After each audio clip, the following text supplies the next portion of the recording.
Welcome to the Personality Couch podcast, where we discuss all things personality and clinical practice. I'm your host, Doc Bach, and I'm here with my co-host, Doc Fish.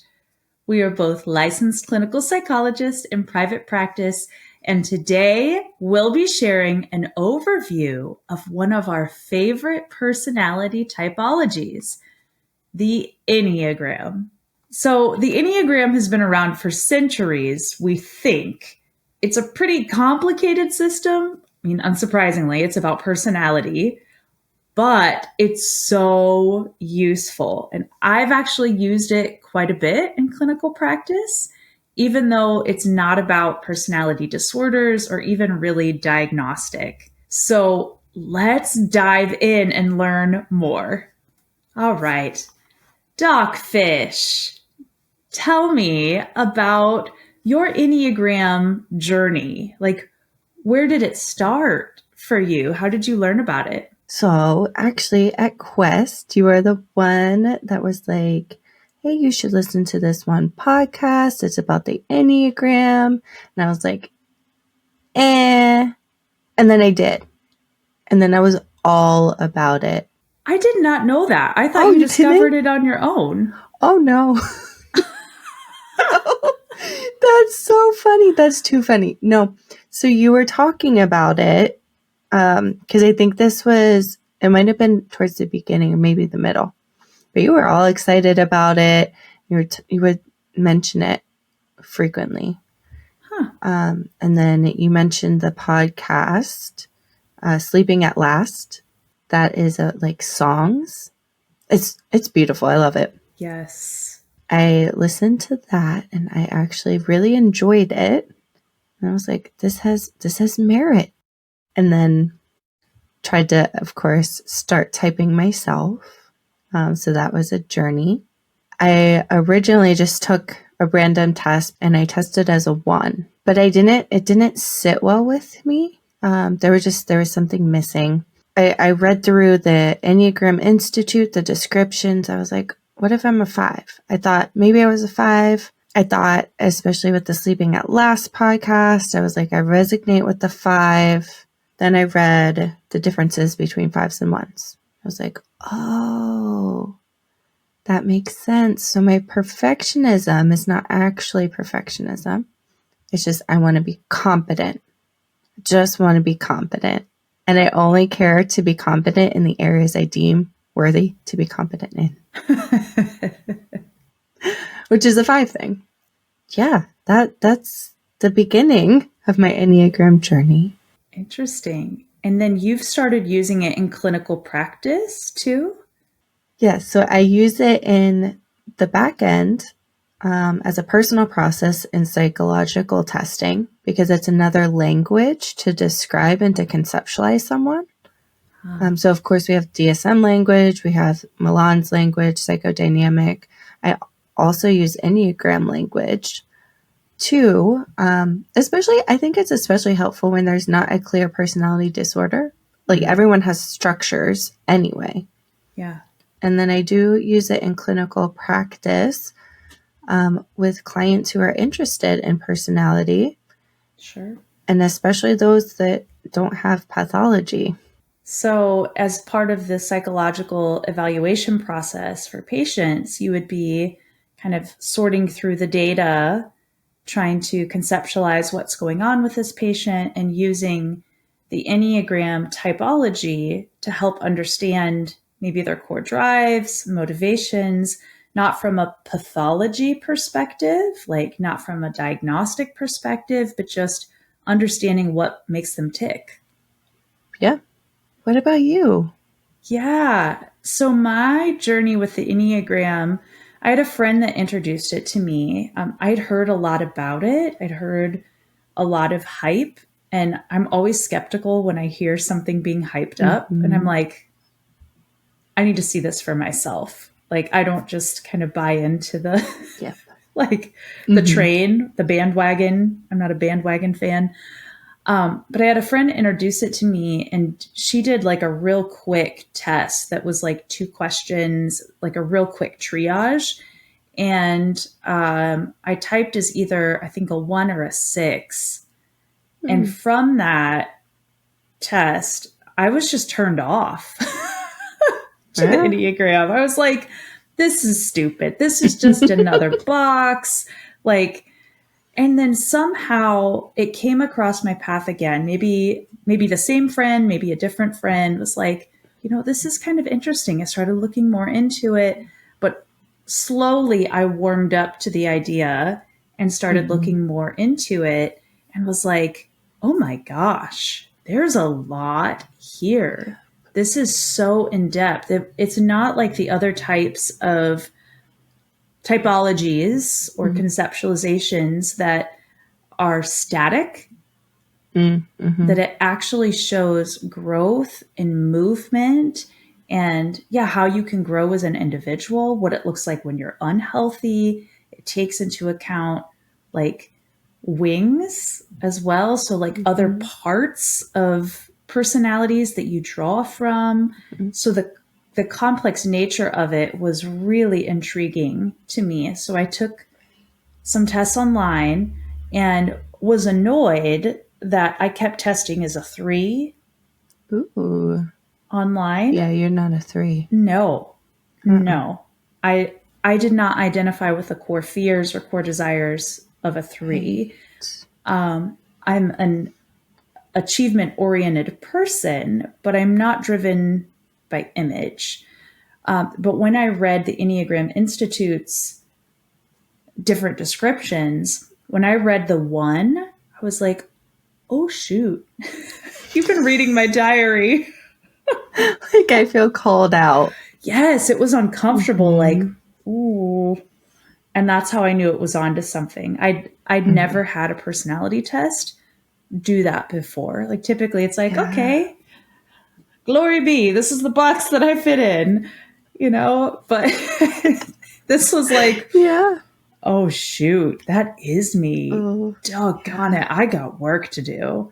Like it was, to be called out like that was, I just never had that happen. So I was immediately intrigued.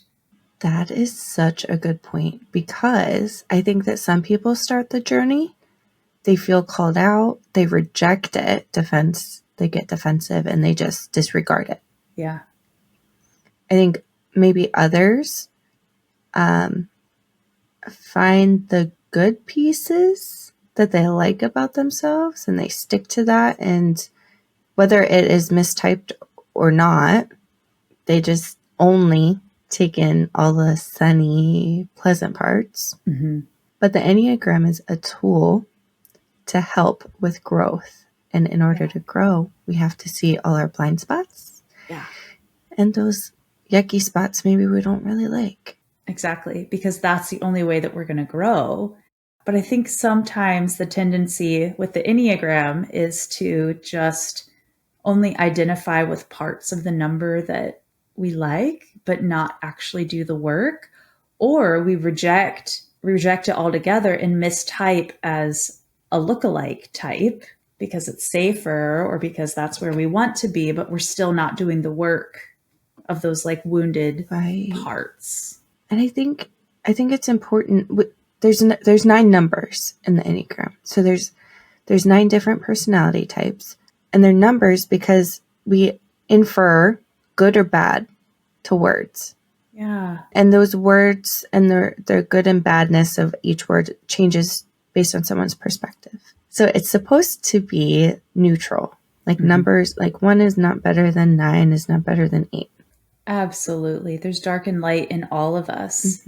So being open to that. And I'm just thinking about diagnostic categories again, that sometimes there's what we see in private practice is like a seeking of certain disorders, like labels, that's really interesting. I think that's a cultural shift as well. But in a similar way, we can be sort of seeking certain personality labels to maybe assuage something, to ease some tension inside of us, or for some type of purpose that's really not for our own growth. It's for something else in this label obsessed world that we seem to be living in. Yeah. But really, the Enneagram is about doing the deep work and like taking a look at your gut and going, ooh, okay. And here's how I work on that. Like, oops. Yeah, oops, you got me. Oh, gosh. So, just kind of doing an overview of the Enneagram, there's so many layers of complexity. Within the 9 types, there's 3 subtypes. So there's actually 27 types. And then you take in wings to account. So there's so many nuances, and different numbers can look like different things depending on subtypes, depending on wings. But just keeping it kind of higher level, let's start with the instinctual or intelligence centers. So 9 numbers. We divide that by 3. There's 3 centers. So there's 3 personalities in each. There's a body center, a head center, and a heart center. Body is 9, 8s, 1s. Head 5, 6, 7, and heart is 2, 3, and 4. Yeah, I'll just say that the centers is like how we experience the world, is either through our head, through kind of knowledge and head-based learning, body-based or instinctual, gut-level knowledge, or heart-based, which is more connecting with others, emotions, feelings. And we have access to all the centers. It's not like we're cut off from any one of those. We have access to all of it. But where we naturally live and how we naturally operate is going to be within that center, and then further within that number in our center. We've been saying numbers. What do they mean? Yes. Okay. Let's break it down. Okay. We'll start. You know what? Let's actually start with the heart center. These are going to be numbers 2, 3, and 4. Duckfish, what has been your experience with type 2s that sit in the heart center? Goodness, they are helpers. They put themselves before other people. To a fault. Maybe people pleasing, altruistic. Help is absolutely lovely. Sometimes it can be overdone. Right. Not only is the helper going to be the one that you rely on, you turn to for help, but if we go a little bit unhealthy, it can also be, I'm the helper, but who's there for me? And there can be this unconscious keeping score, or maybe conscious sometimes. Like, I've helped you so much, now it's my turn. And I think, like I said, I don't know that all the time that this is a conscious decision, but you can become indebted to a 2 without even realizing it. But 2s have beautiful hearts. Oh, absolutely. They want to love, they want to help. And if we didn't have a world of 2s, there would be a lot less love and a lot less compassion and a lot less people just being helpful. The downside to the 2 is that there is kind of this unquenchable thirst for love. Like, love me, love me, love me. And that's where that indebtedness can come in. Like, after I've done so much for you, now it's my turn. And from an energy perspective, because a lot of times, really the Enneagram is energy based, and not energy like woo-woo, not talking about that. But like, you can feel someone's energy in the room, their personality energy.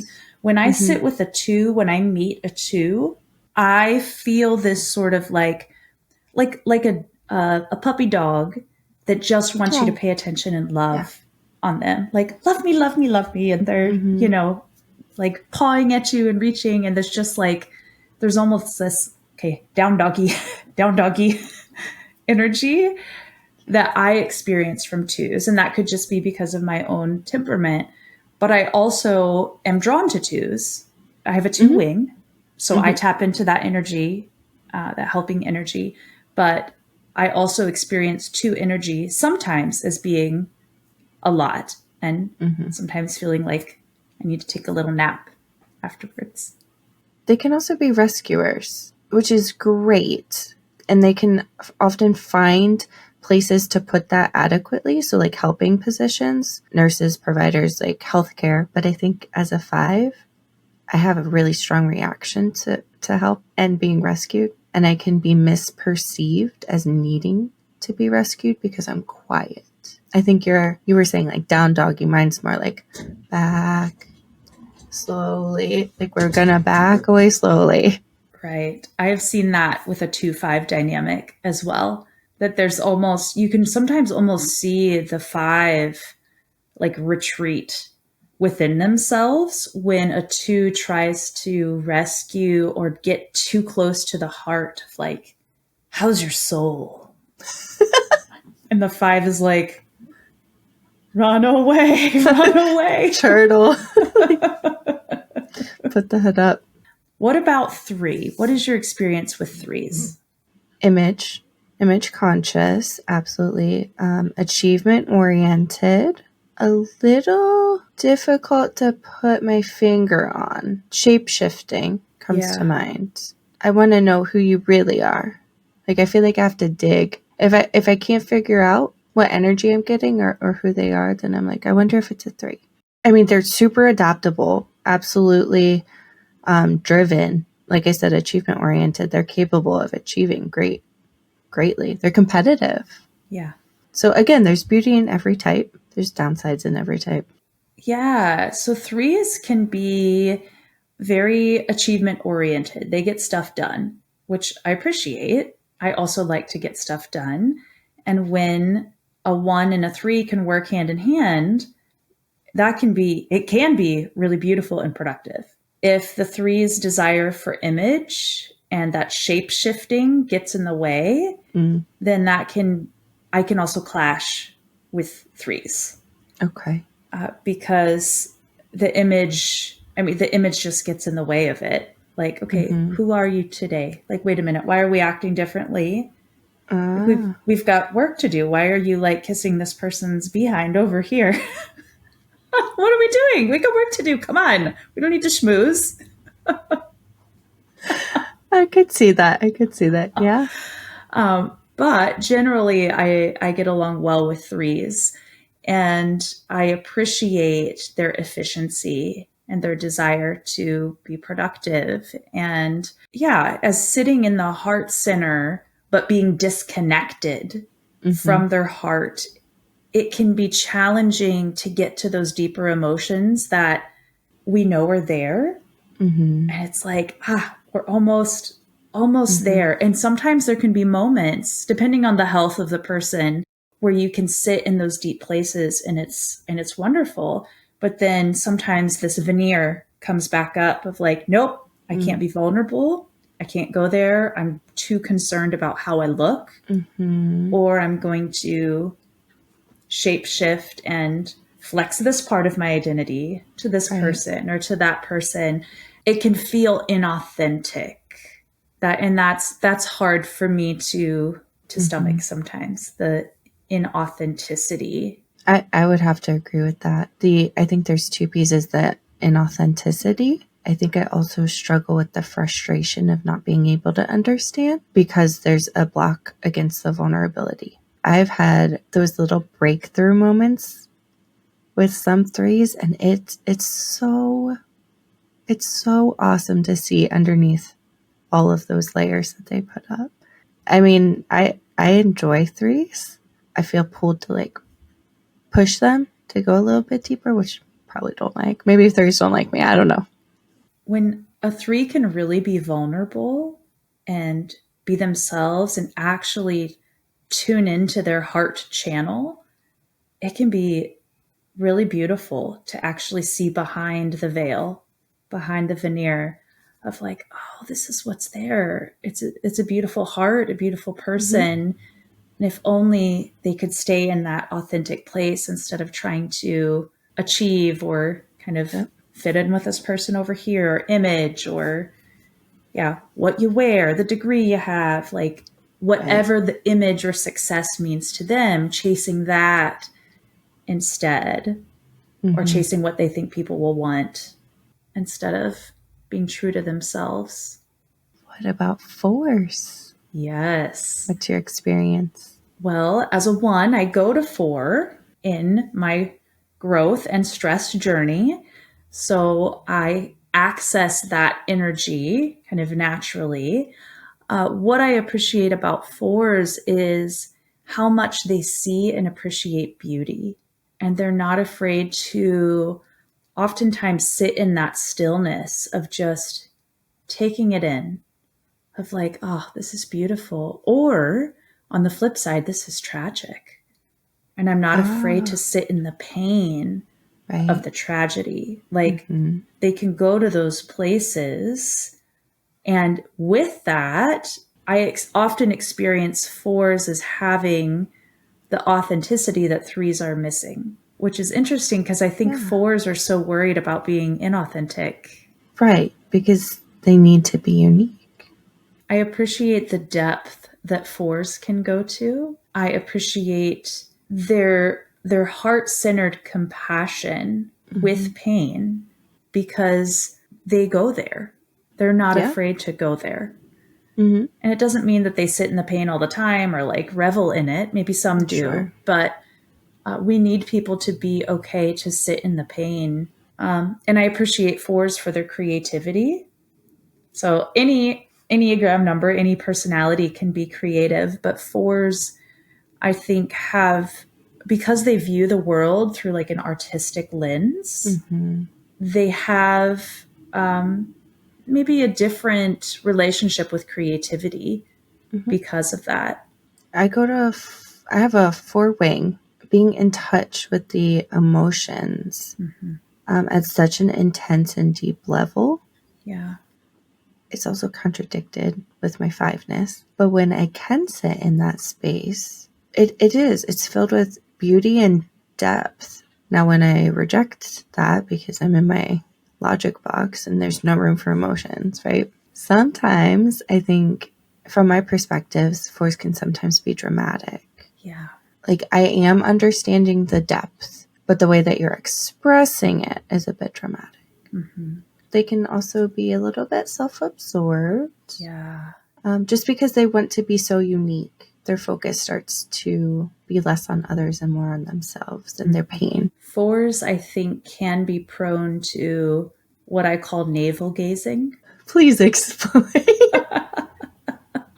I mean, other types can too, but because, as you said, that desire to be unique or special and being in touch with their pain can mean that they are just like so absorbed into their own emotions that they're just, I mean, picture someone just staring at their belly button, right? Like just so looking internally, right, and sitting in those emotions, those feelings, those experiences that they're missing the world around them or the people around them because they're just focused on their own internal experience. And it's like sometimes reflecting too much. It's such a balance, right? Because all of these things can be healthy and can be unhealthy.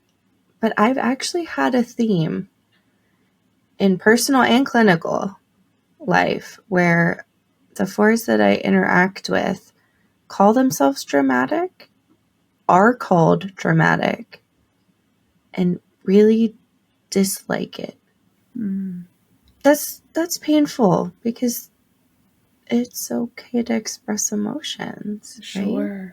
And sometimes 4s are the ones that are accurately seeing what's going on and they're being told they're dramatic, but they're just the ones that are having a response to what other people aren't seeing or pushing under the rug or what have you. Right. So like we talked about 2s, 3s, and 4s. So in that example, right, a 2 may be expressing like, oh, I need to help everybody because there's something wrong. 3s are maybe, I have to build something, I have to achieve something, I have to, on the outside, look like there's nothing wrong. And 4s are like, there's something wrong. Does no one see this? Like, I need to act out, essentially, or express that there's something wrong. It's very authentic of them. Yeah. Yeah. I think with the temperament of the 4, it can be easy for them to be scapegoated because they feel deeply and they often express deeply, as well. So then it's like, oh, well, you're the problem. No, you're just reacting to the problem that other people aren't seeing or aren't verbalizing. That's the heart center. That's the heart. How about the head? The head center. Would you like to lead the discussion about the head center? I suppose. Oh. Well, so it's 5, 6, and 7s. So if we go in order, 5s are isolated. They're detached, withdrawn, observers. Yeah. I like to think of them as like the wallflowers or the people sitting in the corners, and they're watching everything and understanding everything and analyzing it. But they're not necessarily engaged. Sure. Turtle. There's a couple animals that come to mind. Turtles, one. Yeah. Like 5s go back in their shell. They withdraw. Whoop. Don't want to come out. Don't want to be seen. Just want to be an observer. I think it was Richard Rohr that said 5s are like the barn owl, where you can walk into the barn and not even know that you're being watched. And then you look up and there's this barn owl with its beady eyes, and it's been tracking you And the its head. whole time. Yes. With their massive eyes and their head going, they're seeing and taking in everything. I love that. I particularly really enjoy 5s. I like the energy and sometimes lack thereof with 5s, for better, for worse. But I appreciate the insight that 5s bring because they are so observant. So just like 4s kind of soak in the world through beauty and emotion, 5s soak it in through logic and reason and knowledge. And they're often sponges of information and are more observant and sensitive than I think they're given credit for, or that maybe they want to be given credit for even, because they keep to themselves typically. Almost always, I think 5s are introverted. Yeah.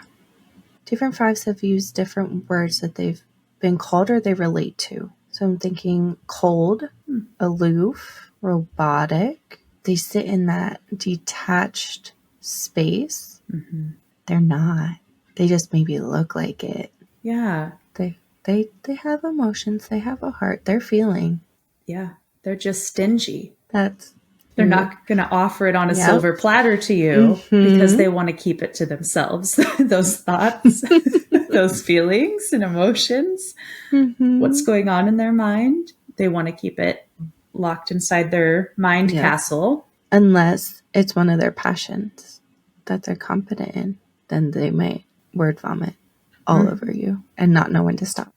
Yes, they can talk. 5s can talk in paragraphs when they get on a topic that they feel competent in. And sometimes it's hard to get them to stop because they've been keeping it locked in for so long.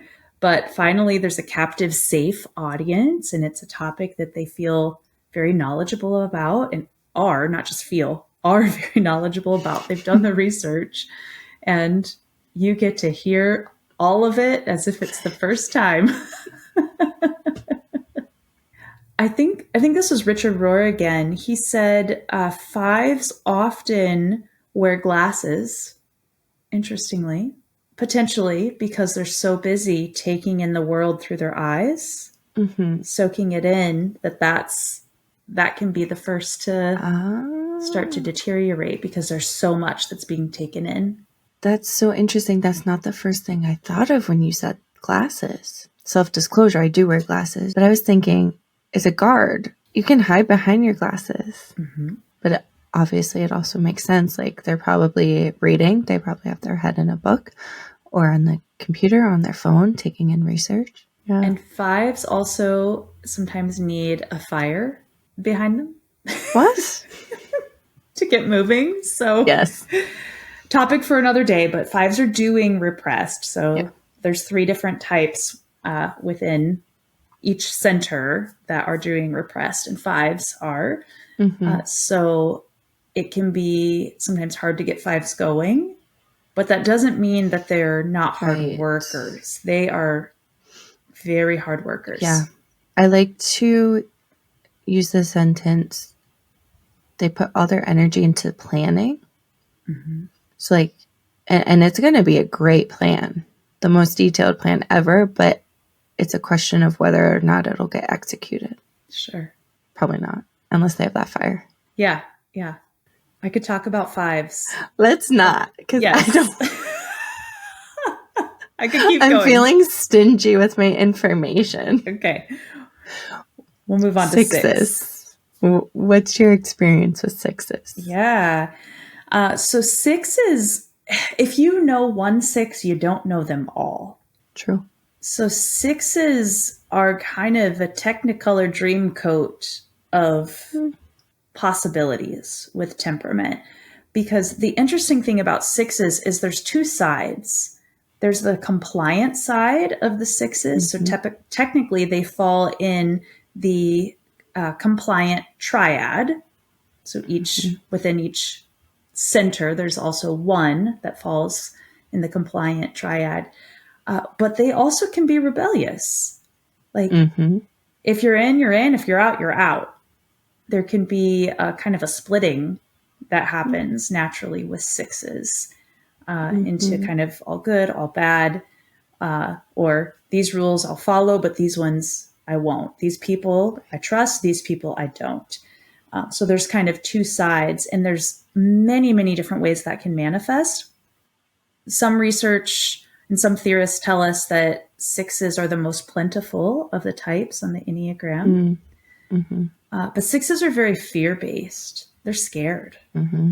So they respond to the world through anxiety and fear. And because of that, it actually stunts their ability to be able to think clearly and to sit in their center.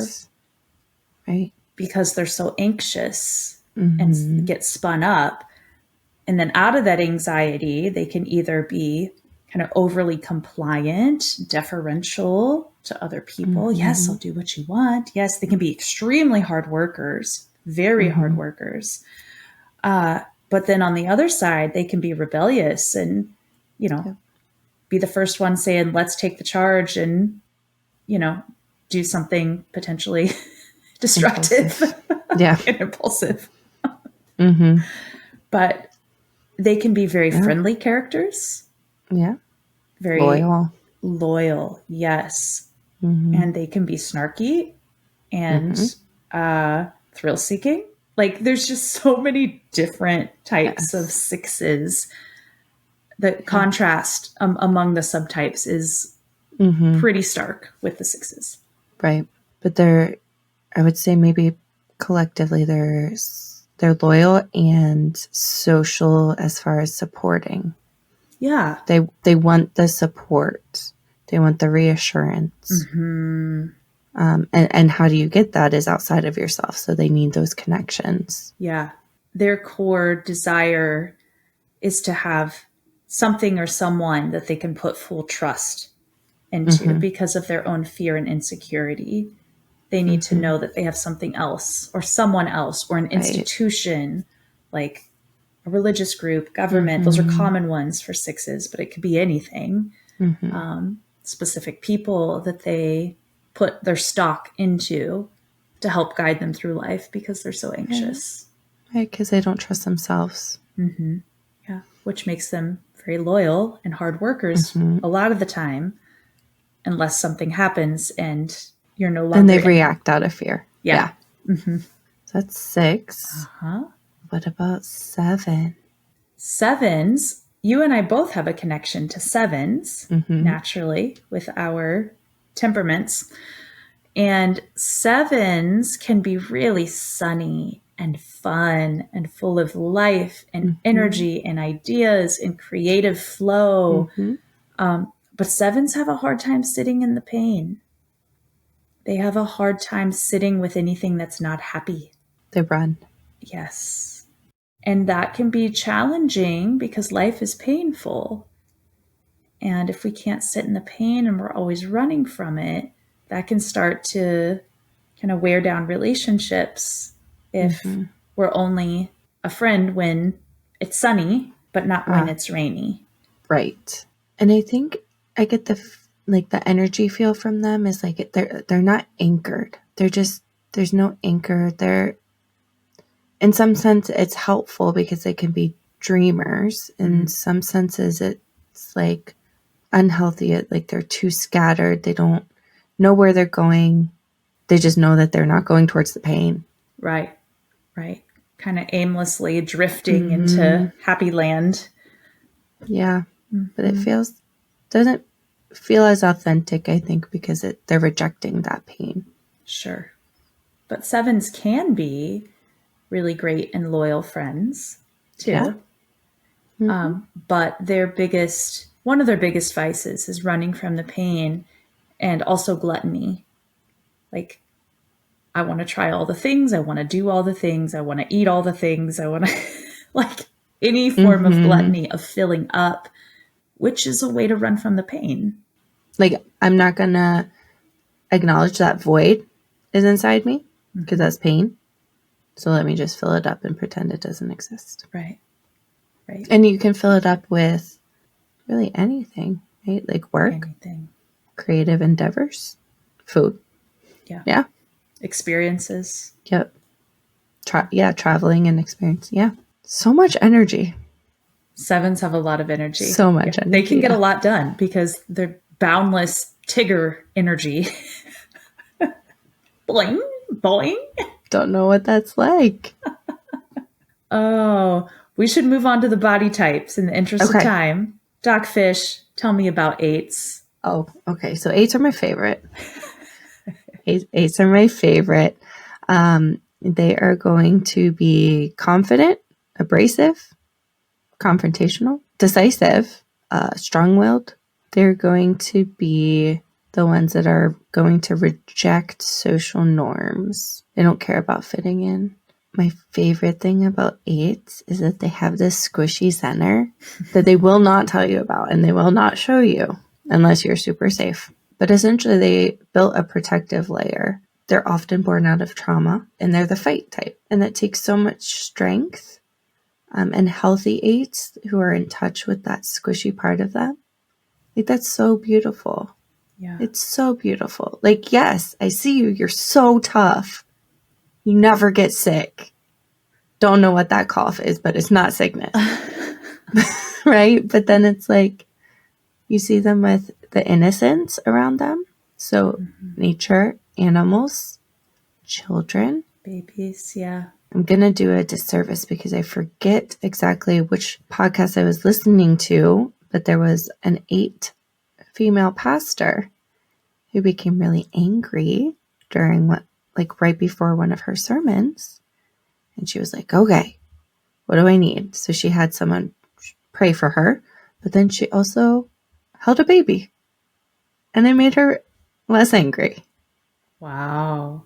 That's insightful for that person to know, though. Oh, yeah. What she Absolutely. needed. She was able to say, like, when I walk into the room, I need to look around and I need to, like, monitor how much space I'm taking.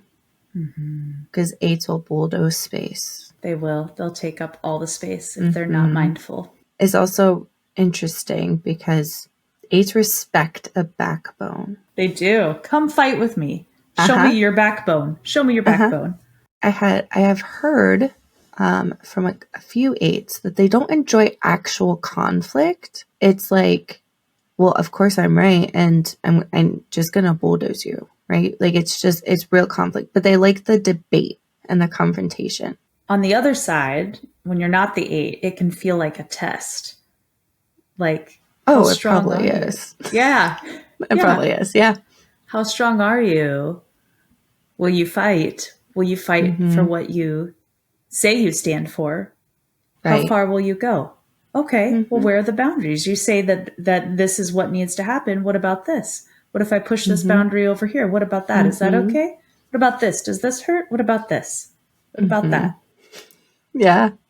8s can be really strong advocates too, especially one of the subtypes of eights, like social eights in particular, can be really like defenders of the weak. I think any eight can be, but particularly if there's like a focus socially on the herd, on other people. Like I want to protect, I want to make sure everyone's taken care of. And that's where eights in a healthy place can look a lot like twos, like using their strength for good to help. But the energy feels different. It comes from a different place. Yeah. Because eights don't need filled up like twos do. No. So Mother Teresa is proposed to be a social eight. Yeah, she is. It's so interesting because a social eight is going to make sure that everybody else is fed. They're going to take care of in that two-way, and then they're going to eat. Another subtype of eight may not. They might be lustful and eat, but they'll protect you if someone else goes after your food. So it's not necessarily that social help, but I think they are defenders and protectors. Yeah. In all the subtypes. Just looks different. It does look different. I appreciate that about eights. And I think it's their own wounded child inside, their own wounded part that then gets projected outwards onto other people. Like, oh no, that weakness isn't coming from within. Heck no. But I will protect that weakness, quote unquote weakness that I see in you. Yeah, they don't let their guard down easily, but when they do, it's really beautiful. Okay, enough about eights. What about nines? Nines are lovely. Nines are so peaceful.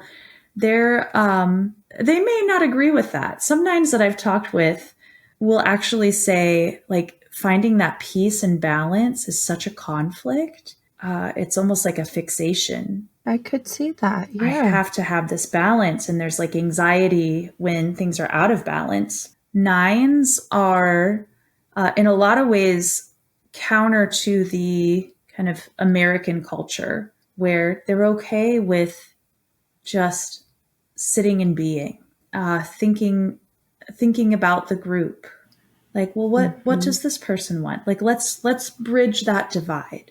Let's look at all sides, kind of collectivistic in their mindset and not individualistic to a fault, because they're actually disconnected from their body. They're disconnected from their own needs, from their own desires, typically, and really have to be intentional about doing the work to reconnect with themselves.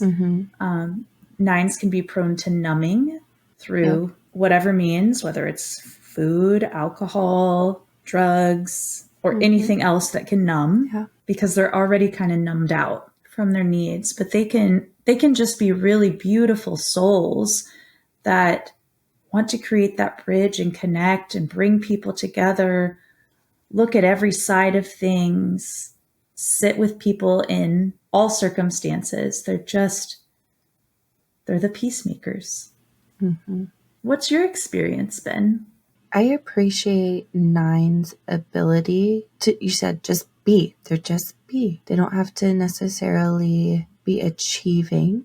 They don't necessarily have to be withdrawing, right? They balance. I think even in a room, right? They'll balance energies. I've noticed if I sit with a 9 by myself, they're going to be more energetic. They're going to balance me out. If we add a third, if we add an 8, because they're going to have a lot of energy, 9s they're just going to balance it out. They're going to have way less energy. They're just adaptive. They are. And I appreciate that because they make space for everyone. They do. And they're typically pretty non-judgmental, like very accepting and loving, and just let it be. It is what it is. Just let it be. Let's all get together in harmony. Would you like to talk about the one? Oh dear. So the last one of the body types and last one of the Enneagram to talk about is the type 1. I'll do my best, and then I'm passing the mic to you. Oh, I see. Okay. Well, ones want to do things the right way. They want the world to be right. And they see everything in the world that isn't right. But with that, ones, especially moving towards growth, can see the potential. Depending on the subtype, ones can be reformers, refiners, using the frustration that they feel, seeing the world as not as it should be, and then doing something about it to make a positive change, to do something for the better. But ones can be impatient. They can get a lot done. They're usually pretty efficient, usually hard workers, usually pretty self-critical, critical of themselves and others too. They can be critical of others, I think, depending on the subtype, especially because of how hard ones are on themselves. It's out of proportion with the work they provide or their purpose, because they strive to do their absolute best and to do it right. And so to see the self-critical piece can be like, oh, you're doing a good job, right? But it doesn't, I'm not sure it matters so much if other people think they're doing a good job. It's they need to think that they're doing it. They need to make sure that they're doing it right. Right. Yeah. Because it's internal. It is. Yeah. It's not about like a 3 would be about the accolades and how are other people perceiving it. But ones have this internal standard of excellence that they often impose on the world around them too. Yeah, they can. They can. Yeah. And are really hard on themselves if they don't meet their own standards. They can be great advocates. Thinking like maybe Captain America is a one. Like follow the rules, lead. They can be great leaders. Following ethics, morals, wanting to do the right thing would make them a strong leader if they're going about it the right way. They reject their anger, so they're body types. And I think sometimes maybe that anger is turned inward toward themselves. Or it's like in the self-preservation subtype of ones, it's turned into like warmth. Yeah. So instead of the heat of anger, it's the warmth of a nice fire that you'd want to just kind of, warm your hands or toast a marshmallow. There's a social, a welcoming warmth that can happen as a reaction formation, equal and opposite of the anger. I love ones. I think maybe it's really helpful and example, really, to highlight the dynamics between our different personality types. Yeah. I think that really highlights ones specifically. You created your own group practice. You absolutely make sure to follow the rules, to be ethical, the legal pieces, all the things that you can do right. That's what you strive to do. And that makes not only a great leader, but it's so hard because a lot of times it's not taking the easy way out. Oh, yeah. So that's an energy cost. Likely pioneering and creating a path that has not been traveled. Sure. Because it's the right path. Yeah. Ones can definitely be trailblazers. So I appreciate that. And I take advantage or utilize that path walking behind you. Try to maybe lead from behind, but ones are going to be the compass. Like that moral compass. Yeah. And that's one of the things I love about the 1-5 dynamic is I don't mind taking the lead. I think my temperament is I'm a natural born leader. Even when I don't necessarily want to take the lead, I end up with it just temperamentally. Sure. Oftentimes, not in every situation, but it's like, oh, okay. And people are looking to me for guidance. So here we go, buckle up. But the one thing I love about 5s is that I can trust 5's ability to always bring like the research. So I have a gut level, instinctual knowing of the path. This is what needs to happen. This is the way that we need to go. How do I know? Because my belly button compass tells me. That's how. But then 5s will be like, okay, here's what the research says. Here's what statistics say. Here's all the reading that I've done. And we'll kind of come from behind and lead to support that And ones and fives can have a really beautiful symbiotic relationship, a mutually beneficial relationship, as long as they're both moving towards that same goal. Right. Otherwise, it's going to be a clash. Like what I know is right and what I've researched is right. Explosion. Yeah. Typically, it can be a really beautiful complementary relationship. I agree. And I think even listening, you often take the high summary. You go from top down, and I go bottom up with all those details. Well, speaking of details, probably did too many, so yes, we can wrap up. It's time to wrap up. We will be talking about Enneagram another time and go more in depth, but this was hopefully a helpful high-level summary of the types. But for today, that's a wrap. Thank you for joining us on this episode of The Personality Couch. Join us next time as we dive deeper into personality disorders, as well as different personality types and structures. Be well, be kind, and I'll see you next time on The Personality Couch. This podcast is for informational purposes only and does not constitute a professional relationship. If you're in need of professional help, please seek out appropriate resources in your area. Information about clinical trends or diagnoses are discussed in broad and universal terms and do not refer to any specific person or case.